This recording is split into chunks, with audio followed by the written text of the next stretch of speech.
Hi everyone, it's Jill Celeste from JillCeleste.com, and today I want to talk to you about your follow-up sales process. Now, I'll be the first one to admit that I am not a very comfortable saleswoman. I feel very icky, like excuse the expression, a used car salesman. And because of this icky feeling, I had to come to terms with the sales process because it is a very important part of being in business. And what I really wanted to hone in on is what made me feel uncomfortable about the sales process. And the area that I felt was the most ickiest, that's not a good word, but you know what I mean, is the follow-up process. The idea of once you had a get acquainted call or once you did a speech, following up with those people who expressed an interest in your services.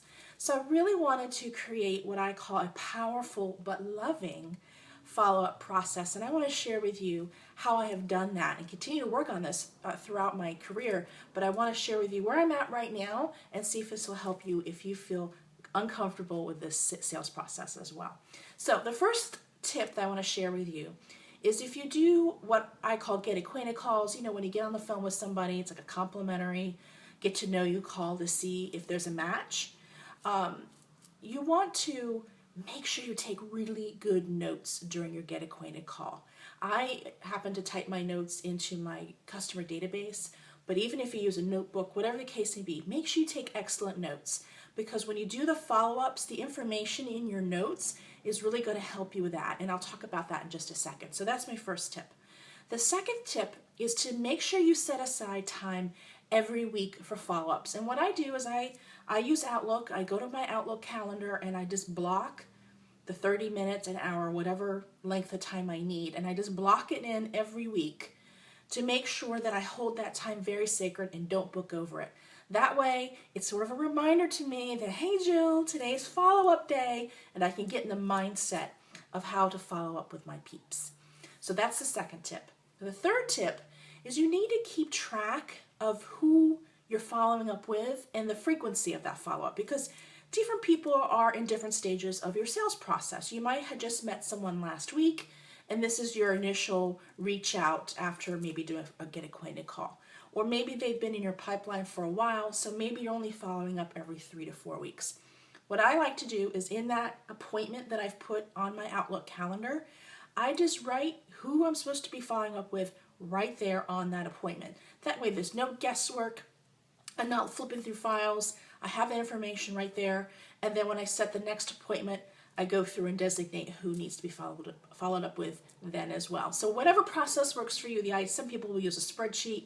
Some people, if you have a system like Infusionsoft or maybe your online scheduler like Visita, they have follow-up functions and tasks in there. So if you can automate it, that's great. But if you're old school like me, use your calendar because it helps you remember who you're following up with. Also, vary your follow-up methods. Now, I am the queen of email. I will email my follow-ups, 10 times over 11. I will do that. But it's important to really vary those follow-ups. And when you do email, make sure you're just not saying the same thing each time. One of the things I like to do is if I see an article, for example, that maybe is relevant to my sales prospect, I'll include a link to it. Or if I've written a blog post, I'll include a link to that as well. And that's where these notes from your get acquainted call come in super handy, because you can go back, and as you formulate your email, you can go back to your notes and say, oh yeah, I remember she was struggling with that. Let me check in to see how she's doing. And you can use those notes to help you create a really cool email. Now, email is one way. Another thing is if you do an e-newsletter, whether weekly or monthly, make sure your sales prospects receive that, because that's another way to keep in touch without being too pushy. And then also think of other methods, pick up the phone. I don't like that either, but it's really important. Think about that.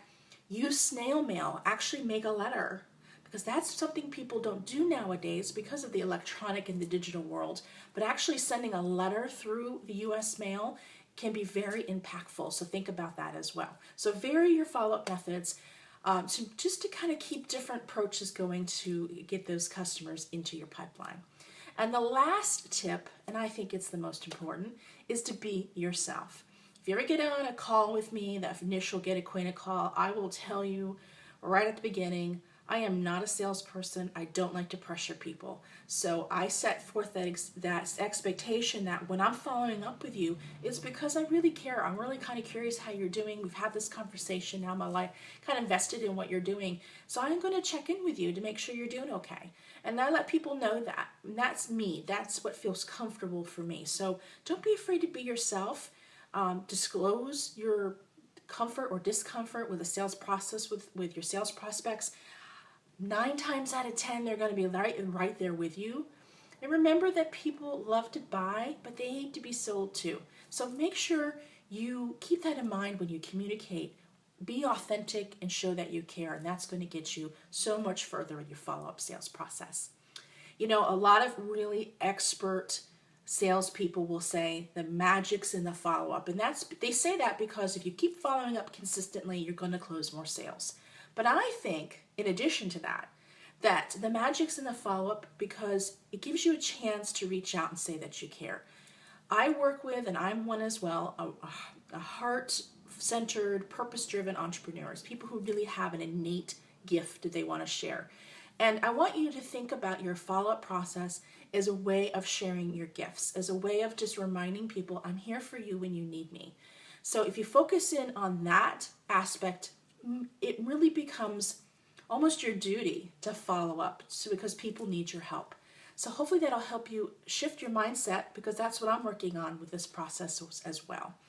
Now, if you need any other marketing tips, please come over to my website at www.jillceleste.com. I hope you have a great day, and here's to your marketing success. Bye-bye.